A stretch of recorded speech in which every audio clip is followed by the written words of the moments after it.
Hi, good afternoon. ಈಗ time almost 2:45 ಆಗಿದೆ. Body weight ನಂದು 71.6 ಕೆ ಜಿ ಇತ್ತು ಇವತ್ತು. ಅಂದರೆ ಈ ವೀಕಲ್ಲಿ ಕಂಪ್ಲೀಟಾಗಿ ನಾನು ಜಿಮ್ ವಿಡಿಯೋನ ಶೂಟ್ ಮಾಡೋಕ್ಕಾಗಿಲ್ಲ. ಯಾಕಂದರೆ ಈವ್ನಿಂಗ್ ಜಿಮ್ ಹೋಗ್ತಿದ್ದೆ, ಅಂದರೆ ಕ್ರೌಡ್ ತುಂಬ ಇರುತ್ತೆ, ಹಾಗಾಗಿ ಶೂಟ್ ಮಾಡೋಕ್ಕೆ ಕಷ್ಟ ಆಗ್ತಿತ್ತು, ಅದಕ್ಕೆ ಮಾಡಿಲ್ಲ. ಈ ವೀಕ್ ಕಂಪ್ಲೀಟ್ ನಾನು ಡಯಟ್ನ ಫಾಲೋ ಮಾಡಿದ್ದೆ. ಅಂದರೆ ಕಾರ್ಬ್ಸ್ನ ತಗೊಳ್ತಿಲ್ಲ, ಕಾರ್ಬ್ಸ್ ಕಟ್ ಮಾಡಿದ್ದೆ. ಅಂದರೆ ಎಕ್ಸ್ಪೆಷಲಿ ಸ್ವೀಟ್ ಪೌಡರ್, ರೈಸ್, ಈ ಕಾರ್ಬ್ಸ್ನ ನಾನು ಅವಾಯ್ಡ್ ಮಾಡಿದ್ದೆ. ನಾಳೆ ಅಂದರೆ ಫ್ರೈಡೇ ಈವ್ನಿಂಗ್ ನಾನು ಊರಿಗೆ ಹೋಗ್ತಿದ್ದೇನೆ, ನನ್ನ ನೇಟಿವ್ ಪ್ಲೇಸ್ಗೆ. ಅದಕ್ಕೆ ನನ್ನ ಹತ್ರ ಬ್ಯಾಗ್ ಇತ್ತು ನಾರ್ಮಲಾಗಿ, ಆದರೆ ಅದರಲ್ಲಿ ಎಲ್ಲ ತಗೊಳೋಕ್ಕಾಗ್ತಿರಲಿಲ್ಲ. ಹಾಗಾಗಿ ಮಸಾಲ್ ಪ್ಲೇಸ್ ವೆಬ್ಸೈಟಲ್ಲಿ ನನಗೊಂದು ಬ್ಯಾಗ್ ಸಿಕ್ತು, ಅದನ್ನು ಆರ್ಡರ್ ಮಾಡಿದ್ದೆ. ಇವತ್ತು ಮಾರ್ನಿಂಗ್ ನನಗೆ ಅದು ಡೆಲಿವರಿ ಆಯಿತು. ಅದು ಹೇಗಿದೆ ಅಂತ ಚೆಕ್ ಮಾಡೋಣ. ಹಾಗೆ ನಾನು ಮಸಾಲ್ ಬ್ಲೇಸ್ನ ಪ್ರಮೋಟ್ ಮಾಡ್ತಿಲ್ಲ, ಅಂದರೆ ಅದು ಮೆಟೀರಿಯಲ್ ತುಂಬ ನನಗೆ ಚೆನ್ನಾಗಿತ್ತು ಅಂತ ಕಾಣ್ತು. ರಿವ್ಯೂಸ್ ಎಲ್ಲ ಚೆಕ್ ಮಾಡಿದ ಮೇಲೆ ಅದಕ್ಕೆ ನಾನು ಪರ್ಚೇಸ್ ಮಾಡಿದ್ದೆ ಅಷ್ಟೇ.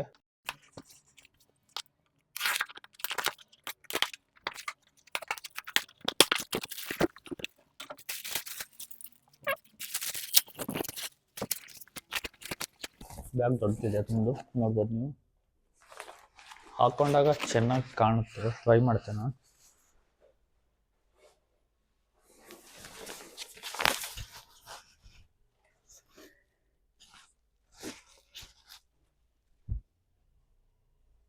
ಫಿಟ್ ಆಗೋದೆ ಕರೆಕ್ಟಾಗಿ. ಬ್ಯಾಗ್ ಪರ್ಫೆಕ್ಟ್ ಮ್ಯಾಚ್ ಅಂತ ಹೇಳ್ಬೋದು. ಈ ಬ್ಯಾಗ್ನ ನೀವು ಜಿಮ್ಮಿಗೂ ಕ್ಯಾರಿ ಮಾಡ್ಬೋದು, ಇಲ್ಲಾಂದರೆ ಎಲ್ಲಾದರೂ ಟ್ರಾವೆಲ್ ಮಾಡ್ತಿದ್ದೀವಿ ಅಂದರೆ ಅಲ್ಲಿಗೂ ತಗೊಂಡು ಹೋಗ್ಬೋದು. ಈ ಬ್ಯಾಗ್ನ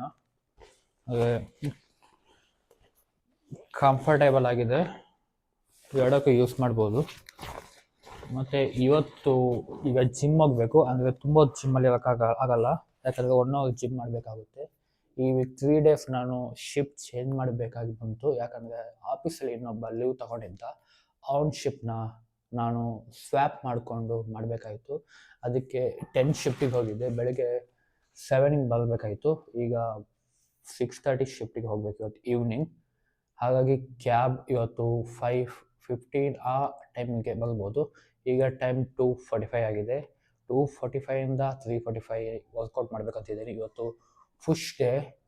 ಇವತ್ತು chest workout, shoulder, triceps workout ಇವತ್ತು ಫುಲ್ ರೇಂಜಲ್ಲಿ ಮಾಡಬೇಕಂತಿದ್ದೇನೆ. ಯಾಕಂದರೆ ನೆಕ್ಸ್ಟ್ ವೀಕ್ ನಾನು ಕಂಪ್ಲೀಟ್ ಊರಲ್ಲಿರುತ್ತೆ, ಅಂದರೆ ಹೋಮ್ ವರ್ಕೌಟ್ನ ಮಾಡ್ತೇನೆ. ಹಾಗಾಗಿ ನಾನೇನು ಎಷ್ಟಾಗುತ್ತೆ ಅಷ್ಟು ಫೈಲಿಗೆ ತನಕ ಪುಷ್ ಮಾಡಬೇಕಂತ ಇವತ್ತಿದ್ದೇನೆ. ಇವತ್ತಿನ ವರ್ಕೌಟಲ್ಲಿ ಲಾಸ್ಟ್ ವೀಕಲ್ಲಿ 20 kg ಟ್ರೈ ಮಾಡಿದೆ ಕಾಣುತ್ತೆ ಚೆಸ್ಟ್ ಪ್ರೆಸ್ಸಿಗೆ. ಈ ವೀಕು ಅದೇ ಟ್ರೈ ಮಾಡ್ತೇನೆ ನಾನು. ಈ ವೀಕ್ ನನಗೆ ಕಂಪ್ಲೀಟ್ ಮಾಡೋಕ್ಕಾದರೆ ಅದು ನೆಕ್ಸ್ಟ್ ವೀಕ್ ನಾನು ಚೇಂಜ್ ಮಾಡೋಕ್ಕೆ ಹೋಗ್ತೆ. ಲಾಸ್ಟ್ ಸಂಡೇ ಕಟ್ಟಿಂಗ್ ಮಾಡಿದ್ದೆ, ತುಂಬ ಶಾರ್ಟಾಗಿ ಮಾಡಿದ್ದೀನಿ. ಇಷ್ಟೊಂದು ಶಾರ್ಟ್ ಮಾಡಿಲ್ಲ ನಾನು ಇಲ್ಲಿ ತನಕ, ಯಾಕಂದರೆ ಸಮ್ಮರಲ್ಲಿ ಸ್ವೆಟ್ ಆದಾಗ ಡಸ್ಟ್ ಎಲ್ಲ ಕೂತ್ಕೊಳ್ಳುತ್ತೆ, ಅಂದರೆ ಹೇರ್ ಫಾಲ್ ಪ್ರಾಬ್ಲಮ್ ಆಗುತ್ತಂತ ಮಾಡಿದ್ದು. ಬಿಯರ್ಡ್ ತೆಗ್ದಿಲ್ಲ, ಇಡ್ತಿದ್ದೆ.